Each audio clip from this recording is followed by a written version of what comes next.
ప్రేక్షకులందరికీ నమస్సుమాంజలి.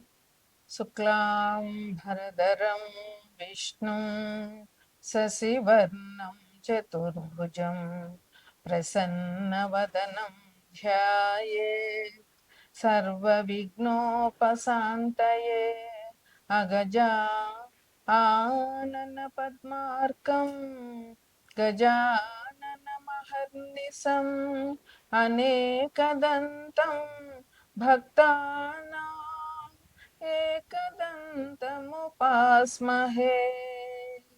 ఏకదంతముపాస్మహే. ఓం శ్రీ మహాగణాధిపతయే నమః. ఓం శ్రీ మాత్రే నమః. మనం ఈ మే నెల మాస ఫలితాలు చెప్పుకుంటున్నాము. ఈ మాసంలో ఎవరికి ఏ మంచి జరుగుతుంది, ఎవరికి కొంచెంగా అనుకూలంగా లేదు అనేది ఈ మాస ఫలితాల్లో మనం ఇప్పుడు తెలుసుకుంటాం. మే నెలలో ముఖ్యమైనటువంటి విషయాలు ఏంటంటే సరస్వతి నది పుష్కరాలు ఒకటి వస్తున్నాయి. అట్లాగే హనుమ జయంతి. అంటే తెలంగాణలో హనుమ జయంతి ఆల్రెడీ చైత్ర పౌర్ణమికి అయిపోతుంది. కానీ ఆంధ్ర సైడు హనుమ జయంతి మే 22న ఉన్నది. అలాగే ఈ వ్యవసాయానికి సంబంధించి అయితే డొల్లు కర్తరి, నిజ కర్తరి ఈ మే నెలలో జరుగుతాయి. అది ఎట్లాగంటే 4/5/2025న డొల్లు కర్తరి ఉంటుంది. అట్లాగే 11/5/2025 నుంచి 28/5/2025 వరకు నిజకర్తరి ఉంటుంది. ఈ మే నెలంతా మనకి విపరీతమైన ఎండలు ఉండే అవకాశం అందరికీ అనుభవమే. తదుపరి రాశి సింహరాశి. సింహరాశి మేషాత్తు 5వ రాశి అవుతుంది. సింహరాశిలో మఖ 4 పాదాలు, పొబ్బ 4 పాదాలు, ఉత్తర 1 పాదం ఉంటాయి. ఈ రాశ్యాధిపతి రవి. ప్రస్తుతం రవి మేషరాశిలో స్థితి పొందిన్నారు. వృషభంలో గురువు ఉన్నారు. తర్వాత కర్కాటకంలో కుజుడున్నారు. కన్యలో కేతు ఉన్నారు. తర్వాత మీన రాశిలో శుక్రుడు, బుధుడు, రాహువు, శని ఉన్నారు. అయితే ఈ రాశి వారికి వ్యయంలో కుజుడున్నాడు. అందువల్ల గురువు కూడా మే 15వ తారీఖు నుంచి వృషభ రాశి నుంచి మిథున రాశిలోనికి వస్తారు. గురువు 12 నెలల్లోనూ ఒకే రాశిలో 12 నెలలు ఉంటారు. అంటే ఒక సంవత్సరం ఒక రాశిలో ఉంటారు. గురువు రాశి మారిన ప్రతి సంవత్సరము ఏదో ఒక నదికి పుష్కరాలు వస్తాయి. ఇప్పుడు గురువు మేషరాశి నుంచి వృషభ రాశి నుంచి మిథున రాశిలోనికి వస్తున్నారు కనుక ఈ నెల సరస్వతి నది పుష్కరాలు ఉంటాయి. అవి 15వ తారీఖు నుంచి మే 15 నుంచి మే 26 వరకు సరస్వతి నది పుష్కరాలు ఉంటాయి. ఇక రాహువు మీనరాశి నుంచి కుంభరాశికి ఈ నెల 19 అంటే మే 19న వస్తున్నారు. అట్లాగే రవి ప్రస్తుతం మేషరాశిలో స్థితి పొందిన్నారు. ఈ రవి మేషరాశి నుంచి వృషభ రాశికి మే 15 తర్వాత వస్తారు.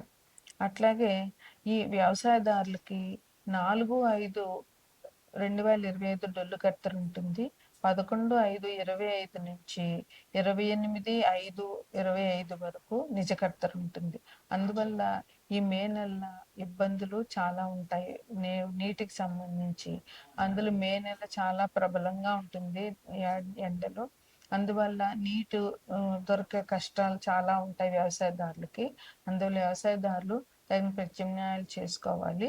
వ్యవసాయదారులకి ఈ మే నెల కొంచెం కష్టకాలం అని చెప్పుకోవాలి. ఇక మిగిలిన వాళ్ళకి సింహరాశిలో ఉన్నటువంటి నక్షత్రలో పుట్టిన అందరికీ కూడా ఈ నెల చాలా మంచిదని చెప్పవచ్చు. ఎందువలనంటే వీళ్ళకి చాలా అదృష్టకాలంగా ఉంటుంది. వీరికి ఇది వరకు ఉన్నటువంటి అప్పులన్నీ కూడా తీరిపోతాయి. అలాగే విద్యార్థులకి చాలా బాగుంటుంది. గవర్నమెంట్ ఉద్యోగం కోసం ప్రయత్నం చేస్తున్న వాళ్ళకి ఉద్యోగాలు వచ్చే అవకాశం ఉంటుంది.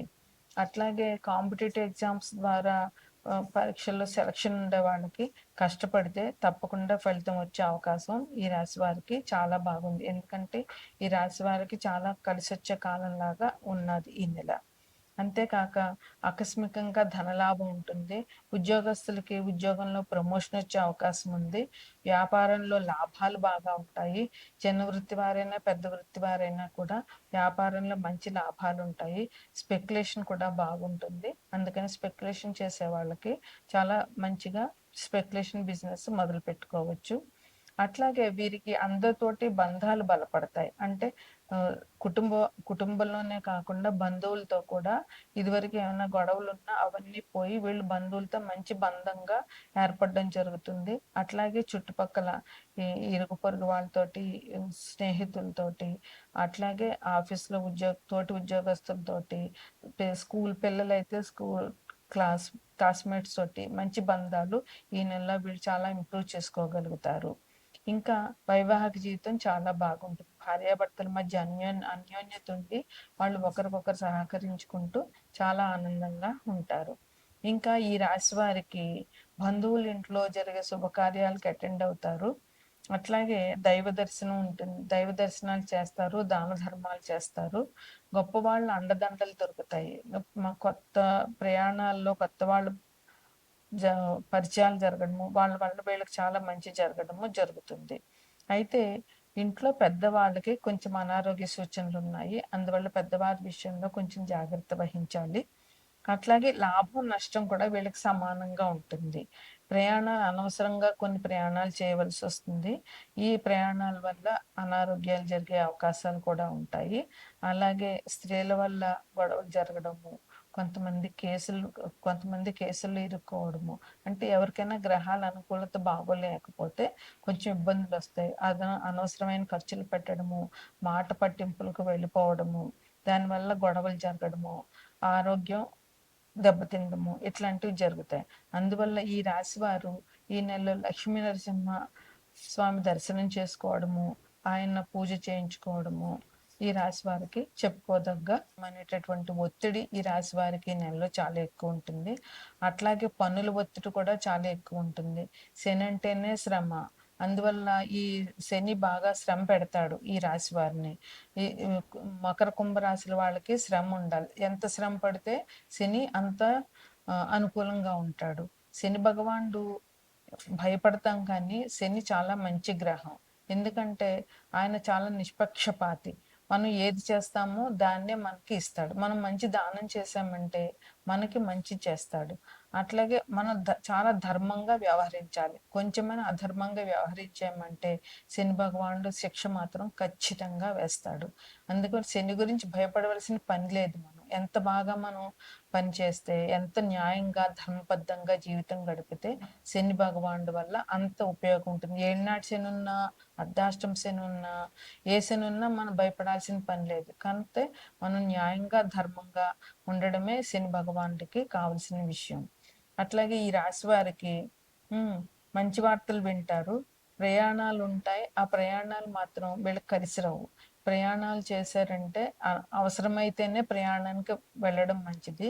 ఎందుకంటే ప్రయాణాలు వీళ్ళకి వ్యర్థ ప్రయాణాలుగా మిగులుతాయి తప్ప వీళ్ళు ఏ పని మీద వెళ్తారో ఆ పని ఆ ప్రయాణం వల్ల పూర్తి కాదు. విద్యార్థులకి బద్ధకం వదలకుండా, ఎందుకంటే శని బద్ధకాన్ని ముందు మనకి ఇస్తాడు. కానీ మనం దాన్ని ఎదుర్కొని చదివితే కనుక మంచిగా ఉంటుంది. అందువల్ల వీరు భయపడకుండా శ్రద్ధగా చదవడం అవసరం. వ్యాపారస్తులకి వ్యాపారం బాగుంటుంది. అట్లాగే ఉద్యోగస్తులకి ఉద్యోగంలో కూడా అలసట ఉంటుంది. ఎందుకంటే పని ఒత్తిడి ఎక్కువగా ఉండడం మూలంగా. కానీ ధైర్యంగా అలసటను జయించి కష్టపడి పనిచేయడం వల్ల మంచిది ఉంటుంది. శనికి అభిషేకం చేసుకోవడము, శని భగవానుడి స్తోత్రం చేయడము, లేదా నీలాంజన సమాభాసం రవిపుత్రం యమాగ్రజం ఆ స్తోత్రాన్ని 108 సార్లు చదవడము, 108 సార్లు చదవలేకపోతే 21 సారి 11 సార్లు శనివారం నాడు చేయడము, హనుమాన్ టెంపుల్ దర్శనము, శివాభిషేకము, వెంకటేశ్వర స్వామి ఆరాధన ఈ రాశి వారికి చెప్పుకోదగినటువంటి పరిహారాలు.